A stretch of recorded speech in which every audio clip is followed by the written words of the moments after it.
هو القرآن والفرقان إليه تنصت الأكوان وفيه تعطر الآذان والقرآن.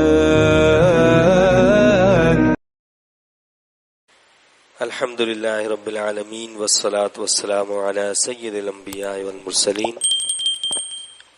اللہم صلی وسلم علی سیدنا و مولانا محمد وعلی آل و اصحاب سیدنا و مولانا محمد معدن الجود والکرم. آج کی تراویح میں جو تلاوت کی گئی اس میں سب سے پہلے تلاش وسیلہ کی تعلیم دی گئی ہے کہ وابتغوا الیہ الوسیلہ، اللہ کی طرف وسیلہ تلاش کرو. یہ وسیلہ نماز، روزہ، حج، زکوٰۃ، جہاد، تمام اعمال صالحہ ہیں، لیکن خصوصاً علماء نے فرمایا کہ اس وسیلے سے مراد شیخ یعنی مرشد، اس لیے کہ دین اسلام کی جو تعلیمات ہیں وہ تعلیمات ہیں کہ جس پر ہم عمل کرتے ہیں ظاہری طور پر یہ شریعت کہلاتی ہیں، اور وہ تعلیمات کہ جو انسان کے باطن پر بھی عمل کرواتی ہیں وہ طریقت کہلاتی ہیں. یعنی طریقت جو ہوتی ہے اس کا مطلب یہ ہے کہ انسان جب نماز پڑھتا ہے، جب وہ قیام کرتا ہے، جب وہ رکوع کرتا ہے، جب وہ سجود کرتا ہے، تو ہر جگہ اس کے اعضاء کے ساتھ اس کا دل بھی شامل ہوتا ہے. یعنی اگر ہم قبلہ رخ ہیں تو صرف ہمارا چہرہ قبلہ رخ نہیں ہوتا، ہمارا دل بھی کعبۃ اللہ کی طرف ہو. جب ہم رکوع میں ہوتے ہیں تو صرف ظاہری جسم ہمارا رکوع میں نہ ہو بلکہ ہمارا دل بھی رکوع میں ہو. تو یہ تلاش وسیلہ کی جو ہے یہاں بتایا گیا ہے. اس کے بعد چوری کی سزا بتائی گئی ہے کہ فاقطعوا ایدیہما، کہ جو چوری کرنے والے ہیں ان کے لیے سزا ہے کہ ان کے ہاتھوں کو کاٹا جائے. پھر اللہ کے احکام کے مطابق فیصلہ نہ کرنے والوں کے بارے میں بتایا کہ یہ کفر کی روش اور کفر کا طریقہ ہے. بلکہ اللہ رب العزت نے 3 مقامات پر الگ الگ کلمات اور الفاظ استعمال کیے کہ ایسے لوگ کافر ہیں کہ جو اللہ کے نازل کردہ احکامات کے مطابق فیصلے نہیں کرتے، اور پھر فرمایا کہ ایسے لوگ ظالم ہیں، اور پھر فرمایا کہ ایسے لوگ فاسق ہیں. کون؟ جو اللہ کے نازل کردہ احکامات کے مطابق فیصلے نہیں کرتے. پھر رب کائنات نے احکام قصاص بیان کیے ہیں کہ ان النفس بالنفس والعین بالعین والانف بالانف والاذن بالاذن والسن بالسن والجروح قصاص. یعنی جان کے بدلے میں جان، آنکھ کے بدلے میں آنکھ، کان کے بدلے میں کان. اس طرح ہر چیز کا بدلہ اتنا ہی لیا جائے گا جتنا کسی نے کسی کو تکلیف دی. لیکن اس میں بھی اللہ تعالیٰ نے اس بات کو پسند کیا ہے کہ اگر بندہ درگزر کرے، معافی کا معاملہ کرے، بدلہ لینے کے بجائے معاف کر دے تو اس کے لیے زیادہ افضل اور بہتر ہے. اور یہ احکام قصاص ظاہر ہے کہ ضروری بھی ہیں، اس لیے کہ ان کو قرآن نے حیات قرار دیا. یہ زندگی ہے، قصاص زندگی ہے. اس لیے کہ اگر کسی معاشرے کے اندر کوئی کسی کو قتل کر دیتا ہے، کسی کی جان تلف کر دیتا ہے، اگر اس سے بدلہ نہ لیا جائے تو ایک انارکی پھیل جاتی ہے اور ہر طرف فساد پھیل جاتا ہے، اور ایک جان کی جگہ کئی جانوں کو خطرہ ہو جاتا ہے. تو لہٰذا ایسے میں اللہ نے جو اس کو قصاص کو حیات قرار دی ہے، اس کا مطلب یہ ہے کہ اس ایک شر انگیز شخص کو قتل کر دینے سے باقی انسانیت محفوظ ہو جائے گی. اس لیے یہ زندگی ہے. یہود و نصارہ سے دوستی رکھنے سے روکا گیا، منع فرمایا گیا. فرمایا کہ ان کے ساتھ اٹھنے بیٹھنے سے بھی احتراز کیا کرو، بچنے کی کوشش کیا کرو، کہیں ان کی صحبت میں تم بھی ان کی طرح نہ بن جاؤ. یعنی انسان جس کے ساتھ اٹھتا بیٹھتا ہے، جس کے ساتھ کھاتا پیتا ہے، جس کے ساتھ زیادہ رہن سہن کرتا ہے تو اس کی صحبت کا اثر ہوتا ہے. تو فرمایا کہ ایسا کرنے سے اس بات کا اندیشہ ہے کہ تم بھی ویسے ہی بن جاؤ گے. دین کا مذاق اڑانے والوں سے دوستی رکھنے سے بھی منع کیا. پھر قرآن سے سرکشی کرنے والوں کے لیے سخت تنبیہ اور اہل کتاب کے علماء و مشائخ کے کرتوتوں کا ذکر کیا گیا. عیسائیوں کے مشرکانہ عقائد کو بھی بیان کیا گیا. گمراہی کا سب سے بڑا سبب بتایا کہ سوسائٹی میں گناہ ہوتے رہیں اور ان سے روکنے والا کوئی نہ ہو. یعنی امر بالمعروف اور نہی عن المنکر سے غفلت جو ہے یہ سوسائٹی کو ہلاک کر دیتی ہے. اس لیے نیکی کا حکم دینا، برائی سے روکنا، اس عمل کو ہمیشہ جاری رکھنا چاہیے.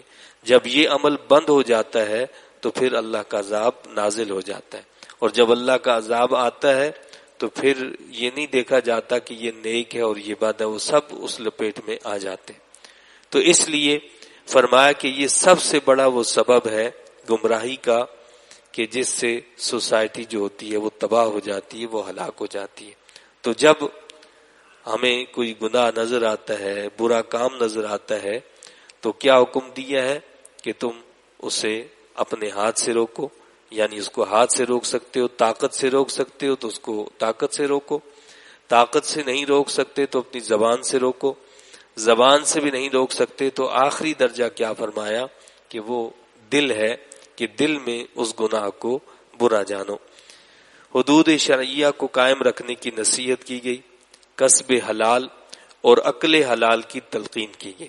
یعنی کمانا بھی حلال ہے اور کھانا بھی حلال ہے، اس لیے کہ جب تک انسان اس پر پورا نہیں اترتا تو اس کی عبادت قبول نہیں کی جاتی ہے. اسی طرح شراب، جوا وغیرہ شیطانی کاموں سے اللہ نے روکا ہے. احرام میں ممنوع کاموں کا ذکر کیا گیا ہے کہ کون سے کام ہیں جو احرام کی حالت میں نہیں کیا جا سکتے. شکار نہیں کیا جا سکتا، اس طرح دیگر چیزیں بتائی گئی ہیں. کعبۃ اللہ کی عظمت کو بیان کیا گیا ہے. رسول اللہ صلی اللہ علیہ وسلم سے فضول سوالات کرنے سے منع کیا گیا کہ ایسے لغو فضول جن کا کوئی مقصد نہیں ہے ایسے سوال کرنے جو ہے وہ منع کیے. اس لیے کہ جب اللہ کے نبی صلی اللہ علیہ وسلم سے سوال کرو گے تو وہی نازل ہو رہی ہے تو کہیں تمہارے لیے سختیاں پیدا نہ ہو جائیں. جس طرح بنی اسرائیل نے طرح طرح کے سوالات کیے اور اپنے لیے مشکلات کھڑی کی، تم بھی اگر اس طرح کرو گے تو تمہارے لیے بھی مشکلات پیدا ہو سکتی ہیں. یہی وجہ ہے کہ ایک موقع پر جب ایک صحابی رضی اللہ تعالیٰ عنہ نے سوال کیا تھا کہ یا رسول اللہ صلی اللہ علیہ وسلم جب حج کا حکم نازل ہوا تو انہوں نے عرض کی کہ کیا ہر سال؟ تو اللہ کے نبی صلی اللہ علیہ وسلم نے جواب نہیں دیا. تو انہوں نے 3 مرتبہ یہ سوال کیا اور اللہ کے نبی صلی اللہ علیہ وسلم نے جواب نہیں دیا، اور بعد میں فرمایا کہ اگر میں تمہارے جواب میں ہاں کہہ دیتا تو تم پر ہر سال حج کرنا فرض ہو جاتا. یہ اللہ کے نبی صلی اللہ علیہ وسلم کا امت پر احسان ہے کہ آپ نے ان چیزوں کا اور ان باتوں کا بڑا خیال رکھا. اور اسی طرح تراویح کا معاملہ اللہ کے نبی صلی اللہ علیہ وسلم نے 3 دن نماز تراویح پڑھائی، اور اس کے بعد اللہ کے نبی صلی اللہ علیہ وسلم باہر تشریف نہیں لائے. صحابہ کرام انتظار کرتے رہے یہاں تک کہ صبح ہو گئی. آپ یہ دیکھیں کہ صحابہ کا ذوق کتنا تھا عبادت کا. حالانکہ اللہ کے نبی صلی اللہ علیہ وسلم نے تراویح خود اکیلے پڑھنا شروع کی تھی، لوگوں کو نہیں کہا تھا، لیکن لوگ خود بخود آپ صلی اللہ علیہ وسلم کے پیچھے کھڑے ہونے لگے اور نماز تراویح کی باقاعدہ جماعت ہونے لگی. تو 3 دن کے بعد اللہ کے نبی صلی اللہ علیہ وسلم باہر تشریف نہیں لائے. صحابہ انتظار کرتے رہے. صبح فجر کا وقت ہو گیا تو حضرت سیدنا عمر رضی اللہ تعالیٰ عنہ نے حضور علیہ السلام سے عرض کی کہ یا رسول اللہ صلی اللہ علیہ وسلم، آپ کو پتہ نہیں ہے کہ لوگ آپ کے انتظار میں رہے پوری رات؟ اللہ کے نبی صلی اللہ علیہ وسلم نے فرمایا کہ اے عمر، مجھے پتہ ہے، میں جانتا ہوں، مجھ سے یہ بات پوشیدہ نہیں ہے کہ لوگ میرا انتظار کر رہے ہیں، لیکن میں خود نہیں آیا. اس لیے نہیں آیا کہ کہیں میری امت مشقت میں نہ پڑ جائے، یہ ان پر فرض نہ کر دی جائے، نماز تراویح فرض نہ کر دی جائے، اس وجہ سے میں باہر نہیں آیا۔ تو بہرحال پھر یہ سلسلہ اسی طرح چلتا رہا، اور سیدنا عمر فاروق رضی اللہ تعالیٰ عنہ کے دور میں دوبارہ باقاعدہ سے جماعت کے ساتھ تراویح پڑھی جانے لگی، یعنی اس کے بعد وہی تنہا اکیلے اپنی نماز تراویح پڑھی جاتی تھی، لیکن سیدنا عمر فاروق رضی اللہ تعالیٰ عنہ نے سب کو ایک امام کے پیچھے جمع کیا، اور اس طرح اس پر اجماع صحابہ ہو گیا، یعنی تمام صحابہ اس پر متفق ہو گئے، اور اجماع صحابہ ہمارے نزدیک یہ حجت اور دلیل ہے۔ اسی طرح بتایا گیا کہ وصیت کے بارے میں، اس کے متعلق گواہی کا بیان کہ وصیت کی جائے، اس کے گواہ ہوں، اس پر تفصیلی گفتگو کی گئی۔ چند مشرکانہ رسموں کا ذکر کیا اور ان سے بچنے کی تاکید کی۔ قیامت کی ہولناکیوں کا ذکر کرتے ہوئے آخرت میں کامیابی کے لیے اللہ اور اس کے رسول کریم صلی اللہ علیہ وسلم کی اطاعت کو لازم قرار دیا۔ حضرت سیدنا عیسیٰ علیہ الصلوۃ والسلام کے بارے میں فرمایا کہ وہ نہ خدا ہیں نہ خدا کے بیٹے، بلکہ بشر ہیں، اللہ کے رسول ہیں۔ اور پھر حضرت سیدنا عیسیٰ علیہ السلام کے معجزات کا تذکرہ ہوا۔ عیسائیوں کے باطل عقیدوں کی تردید کرتے ہوئے حضرت سیدنا عیسیٰ علیہ السلام کی ان سے برات کا تذکرہ کیا گیا، یعنی جس طرح یہ ان کو خدا یا خدا کا بیٹا قرار دیتے ہیں، تو حضرت سیدنا عیسیٰ علیہ السلام نے ایسی کوئی تعلیم ان کو نہیں دی۔ پھر سورہ الانعام شروع ہوئی۔ انعام کا مطلب ہوتا ہے مویشی، اور یہ لفظ چونکہ اس میں استعمال ہوا ہے اور مویشیوں کا تذکرہ آیا ہے، تو اسی مناسبت سے اس سورت کا نام الانعام رکھا گیا ہے۔ اس میں اللہ تعالیٰ نے سب سے پہلے دلائل توحید بیان کیے ہیں۔ اللہ کی فرمانبرداری سے غفلت کا انجام دنیا میں نامرادی اور تباہی بتایا گیا ہے۔ پھر حشر کا ایک نقشہ کھینچا گیا ہے، دنیا کی بے ثباتی کا تذکرہ کیا گیا ہے۔ اللہ کی گرفت اور قبضے سے فرمایا کہ کوئی چیز بھی باہر نہیں، ہر شے اس کے قبضے اور اس کی گرفت میں ہے۔ قیامت کے دن عمل صالح ہی ہولناک عذاب سے بچنے کا ذریعہ ہو سکتے ہیں، یعنی انسان جو عمل صالح کرتا ہے یہی قیامت کے دن اس کے لیے عذاب سے بچنے کا ذریعہ ہوگا۔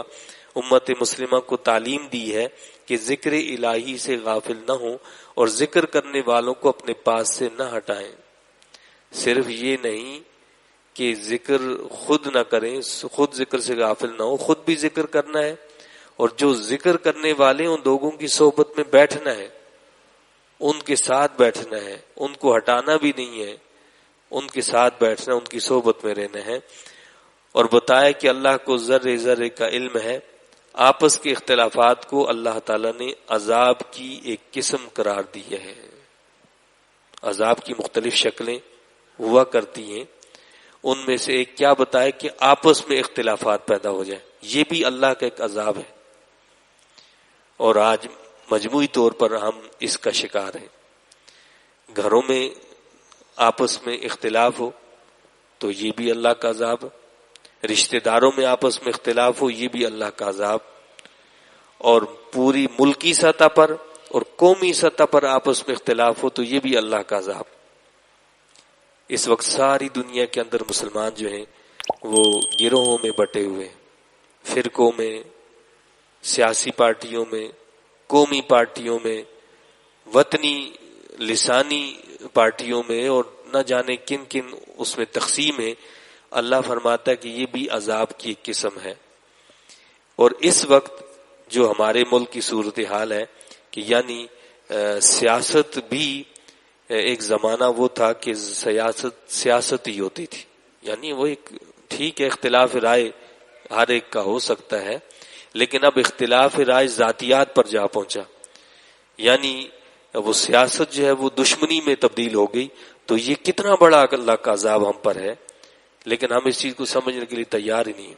یہ بہت بڑا اللہ کا عذاب ہے جو ہمارے گناہوں کی وجہ سے ہم پر مسلط کیا گیا۔ اگر ہم اللہ کے فرمانبردار ہوتے اور اللہ کے نبی صلی اللہ علیہ وسلم کی تعلیمات پر عمل کرنے والے ہوتے تو کم از کم یہ صورتحال کبھی نہ ہوتی۔ تو اللہ نے اسے عذاب کی ایک شکل قرار دیا ہے، پھر ایمان، اتحاد و اتفاق کی تلقین کرتے ہوئے دنیا پرستی سے بچنے کی ہدایت کی ہے۔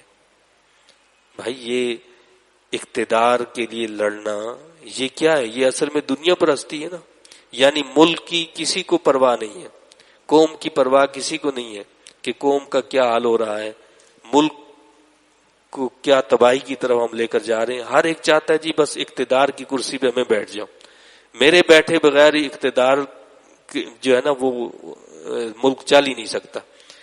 اگر ہم اتنے مخلص لوگ ہیں تو ہمیں کم از کم اپنے ملک کو بچانے کے لیے، اس کی معیشت کو مضبوط رکھنے کے لیے، اپنی عوام کو جو مہنگائی اور جو تباہی کی طرف ہم لے کر گئے اس سے بچانے کے لیے دائرہ کیے جا سکتے ہیں، مل بیٹھ کر اس کے لیے کوئی حل نکالا جا سکتا ہے، اور کم از کم پہلے اس بحران کو دور کر کے اس کے بعد یہ سارے معاملات ہو سکتے ہیں، لیکن کوئی بھی ایسا کرنے کے لیے تیار نہیں ہے۔ تو یہ اللہ کا ایک عذاب ہے، اللہ اس سے ہمیں بچائے اور ہدایت ہمیں نصیب فرمائے۔ پھر رب کائنات نے بری صحبتوں سے بچنے کی بھی تعلیم دی ہے۔ حضرت سیدنا ابراہیم خلیل اللہ علیہ السلام کے ان دلائل کا ذکر کیا جو ستارہ پرستوں کے مقابلے میں آپ نے پیش کیے۔ آپ نے فرمایا کہ کیا یہ ستارہ میرا رب ہے؟ پھر فرمایا کہ جو ڈوب جانے والا ہے وہ رب نہیں ہو سکتا۔ فرمایا کہ یہ کیا سورج میرا رب ہے؟ پھر آپ نے فرمایا کہ جو چیز ڈوبنے والی ہے وہ میرا رب نہیں ہو سکتا۔ تو آپ نے ان تمام جو مشرکوں کے عقائد تھے ان کی تردید فرمائی اور فرمایا کہ مجھے تو میرے رب نے اس چیز سے بچا کر راہ ہدایت پر لگا دی ہے، اور آپ ان کو دعوت توحید دیتے رہے۔ رسالت ابراہیمی کے ذکر کے بعد تقریباً 18 رسولوں کا تذکرہ کیا گیا اور بتایا کہ ان کی دعوت بھی وہی تھی جو قرآن پیش کر رہا ہے، یعنی ایک سورہ الانبیاء میں اور دوسرے یہاں اس سورہ الانعام کے اندر ایک جگہ پر تقریباً 18 رسولوں کا ذکر کیا اللہ رب العزت نے، اور کیا فرمایا کہ ان کی دعوت وہی تھی جو قرآن پیش کر رہا ہے۔ یہی دعوت تھی، کوئی الگ دعوت نہیں تھی، اسلام کی دعوت تھی، اسلامی کی طرف تمام نبیوں نے بلایا ہے، کسی اور چیز کی طرف نہیں بلایا۔ قرآن کریم کے بارے میں بتایا کہ یہ نہایت بابرکت کتاب ہے، ھذا کتاب انزلناہ مبارک۔ اللہ کیا فرماتا ہے؟ یہ کتاب اس کو ہم نے نازل کیا ہے، یہ بڑی برکت والی ہے۔ اتنی عظیم برکت والی کتاب ہمارے پاس موجود ہے، لیکن ہم کتنے بد نصیب ہیں کہ ہم اس کتاب سے فائدہ حاصل کرنے کے لیے تیار نہیں۔ ظاہر ہے اس کی برکت ظاہری بھی ہے، اس کی برکت باطنی بھی ہے۔ یہ کلام جہاں پڑھا جاتا ہے وہاں بھی برکت نازل ہوتی ہے، لیکن جو اس کو اختیار کرتا ہے، اپنے کردار اور عمل کو جو اس کے مطابق بناتا ہے، وہ خود بابرکت بن جاتا ہے، بلکہ جہاں وہ بیٹھتا ہے وہ جگہ بھی برکت ہو جاتی ہے۔ وہ دنیا سے چلا جائے وہ جگہ بھی اس کی بابرکت ہو جاتی ہے جو قرآن سے اپنا تعلق جوڑ لیتا ہے۔ دلائل توحید دیے، اخلاق بلند رکھنے کی تعلیم دی، قرآن کی حقانیت کا ذکر کیا، اللہ کے نافرمانوں کو اپنے اعمال خوشنما کر کے دکھائے جاتے ہیں، اس کا ذکر کیا گیا۔ یعنی جو اللہ کے نافرمان ہوتے ہیں وہ جو بھی عمل کر رہے ہوتے ہیں نافرمانی والا، وہ عمل ان کو مزین کر کے آراستہ کر کے ان کے سامنے پیش کیا جاتا ہے اور وہ اسی میں خوش رہتے ہیں۔ تو یہ بھی ایک بہت بڑی سزا ہوا کرتی ہے۔ سنت الہی یہ بتائی کہ جن و انس کی ہدایت کے لیے ہادی اور رسول بھیجے جاتے ہیں۔ اللہ نے فرمایا کہ اللہ کا طریقہ یہ ہے کہ اس وقت تک کسی کو عذاب نہیں دیتا جب تک کہ وہ حجت قائم نہ کر دے، دلائل نہ بھیج دے، اپنے نبیوں اور رسولوں کو نہ بھیج دے۔ اسی سلسلے کی آخری کڑی اللہ تعالیٰ نے اپنے محبوب کریم صلی اللہ علیہ وسلم کو آخری نبی بنا کر بھیجا، اور آپ کے بعد نبوت کا دروازہ ہمیشہ کے لیے بند کر دیا گیا۔ اور آپ کی امت میں جو علماء ہیں، جو صوفیاء کرام ہیں، ان کی یہ ذمہ داری عائد کی گئی ہے کہ اللہ کے نبی صلی اللہ علیہ وسلم کے اس پیغام کو لوگوں تک پہنچائیں، اور یہ حجت اور یہ دلائل اسی طرح قائم ہوتے رہیں گے اور اسی کے مطابق قیامت کے دن فیصلہ کیا جائے گا۔ اللہ تعالیٰ سے دعا اور التجا ہے کہ اللہ تعالیٰ ہمیں اپنے کلام مجید کی صحیح سمجھ عطا فرمائے، قرآن کریم کی تعلیمات کو سمجھ کر اس کے مطابق عمل کی توفیق عطا فرمائے۔ آمین۔ وآخر دعوانا وان الحمد للہ رب العالمین۔